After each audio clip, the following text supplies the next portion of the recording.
આ એક સારી પહેલ છે અને જીતુ ઓલરેડી આમાં ઘણા વર્ષોથી કામ કરે છે, પણ હવે સામર્થ્ય જોડે ડિસ્કસ અને આ સ્ટોલની બધી ડીટેલ જાણ્યા પછી અમને એવું લાગે છે કે જે અમદાવાદમાંથી આઈએએસ આઈપીએસ માટે છોકરાઓ બહુ પાસ નહોતા થઈ શકતા, ઓલ ઇન્ડિયામાંથી તો ખૂબ થાય છે જીતુ, અમદાવાદમાંથી નહોતા થતા, તો હવે અમને એવું લાગે છે કે સામર્થ્ય જોડે અમે ટાઈઅપ કરી અને ઓલ ઇન્ડિયા લેવલ એટલે ઓલ ગુજરાતમાંથી છોકરાઓનું તમારી જોડે ટાઈઅપ કરી ભણાવી એટલે આપણે નેશનલ લેવલે એને ભણાવવા કરીએ અને અહીંયા આઈપીએસ બનાવીએ તો આપણા સમાજનું સૌથી બેસ્ટ કામ એજ્યુકેશનમાં થશે.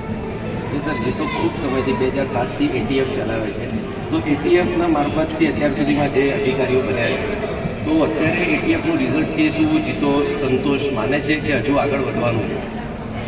જેએટીએફમાં ખૂબ જ સારું રિઝલ્ટ છે, કમ્યુનિટીનું રિઝલ્ટ છે, એટલે આપણે ખૂબ સારું રિઝલ્ટ છે અને હજુ અમે ઈચ્છીએ છીએ કે ઓલ ઇન્ડિયામાં બીજા સ્ટેટમાંથી તો ચોક્કસપણે સારું રિઝલ્ટ છે. અનફોર્ચ્યુનેટલી ગુજરાતમાં ગુજરાતીઓના છોકરાઓ બિઝનેસ કરવા પ્રયત્ન કરતા હોય છે, પણ સડનલી છેલ્લા 3-4 વર્ષથી ટ્રેન્ડ બદલાયો છે કે હોશિયાર છોકરાઓ આઈએએસ આઈપીએસ બનવા માટે બી પ્રયત્નશીલ થયા છે. એટલે અમે હવે છેલ્લા 2 વર્ષથી ફોકસ વધાર્યો છે અને અમારે વધુ સારું રિઝલ્ટ મળે એવો પ્રયત્ન ચાલુ કર્યો છે કરવાનો. જી સર, તમે પ્રેસિડેન્ટ તરીકે આઉટસ્ટેન્ડિંગ ટર્મ હવે નેક્સ્ટ મંથમાં કદાચ તમારું ખૂબ સારા કામ થયા સાહેબ આખા વર્ષમાં, અને એક કામમાં ખાલી એટીએફનું જ કદાચ મને લાગે છે કે કદાચ થોડુંક એ ક્ષતિપૂર્તિ થઈ તો એ આપણું થઈ જાય, પણ ખાસ કરીને મારે કેવું છે કે સાહેબ તમે 1 વર્ષના ટેન્ડરને કઈ રીતે મૂલવો છો? સંસ્થામાં શું હોય છે કે હું કેટલા વર્ષ સુધી જ્યારથી જીતો થયું ત્યારથી જોડાયેલો છું, એટલે સંસ્થા સિસ્ટમ ઓરિએન્ટેડ બની ગઈ છે. એટલે અમે લોકો આટલા વર્ષોથી કામ કરતા હતા, એટલે આ 1 વર્ષના મૂલ્યમાં કેટલા બધા ફંક્શનો જેવી રીતે જીતો બિઝનેસ બજાર, જીતોની રિટ્રીટ હોય, જીતોના અનેક કાર્યક્રમોની સિસ્ટમ બનેલી.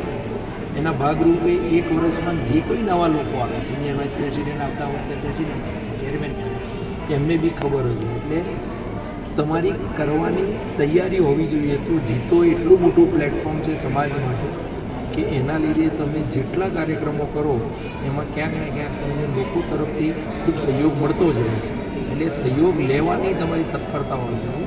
જો તમે સહયોગ લો તો પછી તમે દર મહિને કેટલા બધા કાર્યક્રમો કરી શકો છો. અને જોડે અમારું JBN, ladies wing, youth wing, આ બધાનું એટલા બધા કાર્યક્રમો હોય છે કે જીતોમાં કોઈ દિવસ તમે એક વીક એવું ના બને કે કોઈ એક ફંક્શન ના હોય. એટલે જીતોમાં આખા વર્ષ દરમિયાન અમે ખૂબ ફંક્શનો કર્યા છે અને હજુ અમે કરતા રહીશું.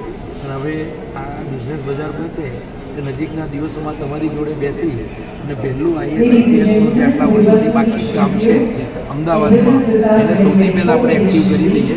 અને આપણે હમણાં જ 1 મહિના પહેલાં જ આખા અમદાવાદના બધી જ્ઞાતિઓ અને બધા સ્થાનકો ટ્રસ્ટીઓ સંઘોની મિટિંગ બોલાવી હતી. એની ઉપર આમાં સૌથી વધારે ફોકસ કર્યું. છોકરાઓ 12મા ધોરણમાંથી પાસ થાય ત્યાંથી જ એમને આગળ લઈ લઈએ અને આપણે એમને અહીંયા 2-3 વર્ષ આપણે ત્યાં આગળ ટ્રેનિંગ અપાવીએ, પછી આપણે જેએટીએફ દિલ્હી કે ત્યાં ભણવા મોકલીએ. તો અત્યારથી પ્રયત્ન કરીએ તો અત્યારથી છોકરાઓ મળી જશે. એટલે ત્યાંથી સમૂહનો આપણને ખૂબ સહયોગ મળ્યો છે. નેક્સ્ટ આપણે એના ઉપર ફોકસ કરીને આપણે આગળ વધીશું. ખૂબ ખૂબ આભાર સર. એક ટોકન ઓફ લવ અમારા તરફથી સામર્થ્યથી જીતોને એક વાર આપવાનું છે. Thank you.